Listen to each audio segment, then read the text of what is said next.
नमस्कार दोस्तों, आज चर्चा करेंगे डायबिटीज़ यानी कि मधुमेह, जिसे आम बोलचाल की भाषा में शुगर बढ़ने की बीमारी भी कहा जाता है। इसको समझेंगे अपन बिल्कुल ही आसान भाषा में कि ये क्या है, ये किसको होता है, इसके क्या लक्षण हैं और इसके होने के बाद में क्या करना है। तो ये क्या है कि अपनी बॉडी में ग्लूकोज, जो ब्लड में जो ग्लूकोज का लेवल है वो रेंज में रहता है। रेंज से ज़्यादा हो गया ब्लड में ग्लूकोज लेवल तो उसे बोलेंगे डायबिटीज़। अब इसके जो प्रीडिस्पोजिंग फैक्टर हैं वो है जेनेटिक हिस्ट्री हो गई, सेडेंट्री लाइफस्टाइल हो गई, ओबेसिटी। लक्षण कुछ इस प्रकार से हैं कि प्यास बढ़ गई, बार बार प्यास लग रही है, बार बार पेशाब लग रहा है, भूख बढ़ गई, वजन कम हो रहा है, थकान, कमजोरी या शरीर पे कोई घाव जो भर नहीं रहा है लंबे समय से।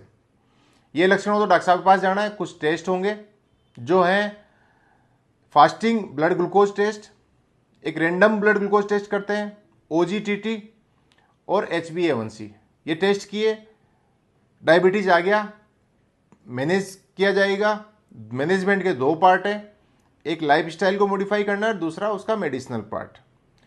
लाइफस्टाइल में शुगर इंटेक को रेस्ट्रिक्ट थोड़ा कम करना है, फिजिकल एक्टिविटी को बढ़ाना है, हेल्दी लाइफस्टाइल अपने को प्रमोट करनी है। मेडिसिनल पार्ट में टेबलेट्स दी जाती है और इंसुलिन, वो डिपेंड करता है कि किस कंडीशन में पेशेंट का एक तो लेवल क्या है या कौन सा डायबिटीज़ है उस पर। अब इसके कुछ मिथ्स हैं कि एक बार इंसुलिन लग गया तो ज़िंदगी बर्बाद, ऐसा कुछ नहीं है। लाइफस्टाइल मॉडिफिकेशन यदि प्रॉपर वे में किया है तो हो सकता है कि इंसुलिन से वापस टेबलेट फॉर्म या ओरल जो ड्रग्स है उस पर आ जाए। मीठा खाने से डायबिटीज़ हो जाता है, ऐसा भी कुछ नहीं है। ये अपना जो बॉडी का ग्लूकोज का जो लेवल मैनेज करने का सिस्टम है वो डिस्टर्ब हुआ, इसलिए डायबिटीज़ हुआ है।